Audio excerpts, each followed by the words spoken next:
बंगाल के राज्यपाल doctor CV आनंद ने मुर्शिदाबाद के दंगा प्रभावित क्षेत्रों का किया दौरा। लोगों से मिल करके सुनी उनकी रुसवाइयां और परेशानियां। कल दैनिक जागरण के 50 वर्ष पूरे होने पे गोरखपुर में आयोजित हुआ था अभिव्यक्ति के उत्सव नामक कार्यक्रम। मुख्यमंत्री योगी आदित्यनाथ रहे मुख्य अतिथि। डॉक्टर राधा मोहन दास अग्रवाल राष्ट्रीय महामंत्री ने कहा कि वक्फ को संपत्ति को जितनी कांग्रेस ने लूटा उतना किसी ने भी नहीं लूटा। तमिलनाडु के बाद महाराष्ट्र में भी हिंदी भाषा पे राज ठाकरे ने किया विरोध। आईपीएल में लखनऊ ने राजस्थान को रौंदा। जानते पूरी खबर विस्तार से। नमस्कार, रमन टाइम्स में आपका हार्दिक स्वागत है। मैं रमस्ताना देश विदेश की प्रमुख खबर लेकर के आपके सामने उपस्थित हूँ। कल बंगाल के राज्यपाल डॉक्टर सीवी आनंद बोस ने मुर्शिदाबाद प्रभावित क्षेत्रों का दौरा किया। मुख्य रूप से वो जाफराबाद और बेदवान का दौरा किया। वहां पे पीड़ित लोगों से मुलाकात करके उनकी सुनी समस्याएं, रुसवाइयां, किस तरह से पीड़ितों ने बताया कि उनके साथ अत्याचार हुआ है, किस तरह से उनके घरों को क्षति पहुंचाई गई। राज्यपाल दंगे में बाप बेटे मरे थे, उसमें भी जाकर के उनको सांत्वना दिया।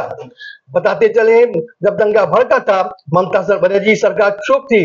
राज्यपाल ने केंद्र को लेकर के 17 कंपनी मंगा करके दंगा नियंत्रित किया था। इस जनता उनसे अभिभूत दिखी। दैनिक जागरण के 50 वर्ष पूरे होने पे गोरखपुर अभिव्यक्ति के उत्सव नामक कार्यक्रम का आयोजन हुआ। आयोजन में मुख्य अतिथि के रूप में उत्तर प्रदेश मुख्यमंत्री योगी आदित्यनाथ मौजूद रहे। उन्होंने कहा कि दैनिक जागरण ने अपना कार्य निष्ठा पूर्वक पूरा किया है। उन्होंने हमेशा चाहे आपातकाल हो, चाहे 1994 का हल्ला बोल हो, संयम दिखाया और समाचार को संयमित ढंग से प्रसारित किया। भाजपा वक्फ सुधार जन जागरण अभियान के माध्यम से प्रदेश में वक्फ संशोधन अधिनियम के सत्र पर चर्चा करेगी। इसके लिए कल एक कार्यशाला का आयोजन लखनऊ में हुआ था।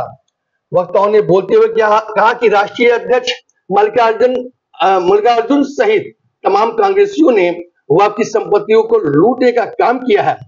कानून बनने पे दंगा जो मचा है उसमें सपा, कांग्रेस और विदेशी शक्तियों का भी हाथ है। सबक संबोधित करते हुए राष्ट्रीय महामंत्री डॉक्टर राधा मोहन दास अग्रवाल ने कहा कांग्रेस की रणनीति रही है अल्पसंख्यकों को डरा करके हिंदुओं के खिलाफ खड़ा करना।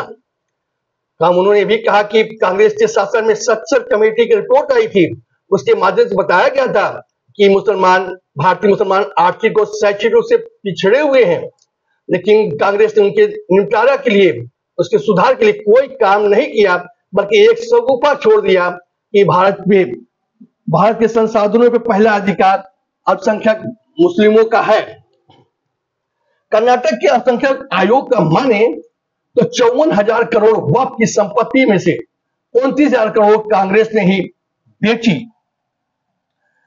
अब बात करते हैं तमिलनाडु की स्टालिन सरकार की तरह महाराष्ट्र में भी राज ठाकरे ने हिंदी का विरोध किया है। बताते चले महाराष्ट्र सरकार ने कक्षा 5 तक हिंदी पढ़ाए जाने की वकालत की है। इसका विरोध करते हुए कि राज ठाकरे ने किया, यह संकीर्ण मानसिकता का परिचायक है जो अपने संकीर्ण सोच के माध्यम से अपने रणनीतिक हथियार भाषा को बना रहे हैं। छत्तीसगढ़ में माओवादी लगातार आत्मसमर्पण कर रहे हैं। गांव से गांव के गांव माओवादियों से खाली हो रहा है।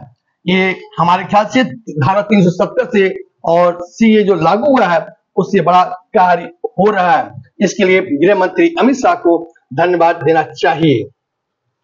आरएसएस प्रमुख मोहन भागवत ने कहा उत्तर प्रदेश में हिंदू संगठित हैं, जहां संगठित नहीं है वहां उनके अत्याचार हो रहा है, उन पे लाठियां बरस रही हैं, उनको मारा जा रहा है, उनकी स्थिति बद से बदतर होती जा रही है। उन्होंने ये भी कहा कि भारतीय जनता पार्टी जो है वो हिंदुओं को एकजुट करने में लगी है। उनका इशारा सपा पे था जो जातिगत राजनीति करके सत्ता पारित करना चाहती है। गुरुवार को बांग्लादेश में एक हिंदू नेता को पीट कर हत्या कर दी गई। इसको भारत सरकार ने संज्ञान लेते हुए कड़ा रूप जाहिर किया है और वहां के आयोग को बुला करके अभी शिकायत दर्ज की और कहा कि ऐसा कार्य नहीं होना चाहिए। बांग्लादेश हिंदुओं को, अल्पसंख्यकों की सुरक्षा बरते और उनको सुरक्षा मुहैया कराएं, अत्याचार हुआ तो परिणाम गंभीर होगा। वहीं अमेरिका ने अपने नागरिकों को बांग्लादेश जाने से रोका है।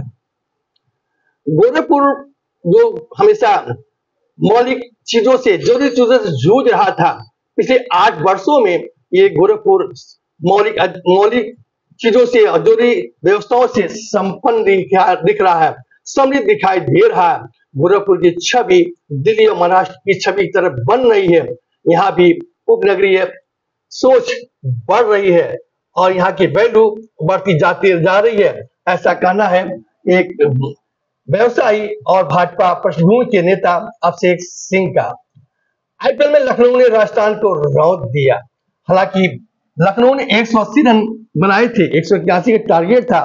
राजस्थान को अंतिम ओवर में 9 रन बनाए थे, लेकिन भारतीय मेजबानों ने रोका और जीत हासिल की लखनऊ ने। आज के समाचार यही समाप्त हुआ। कल फिर मुलाकात होगी, तब तक मुझे इजाजत दीजिए। आपका दिन शुभ हो।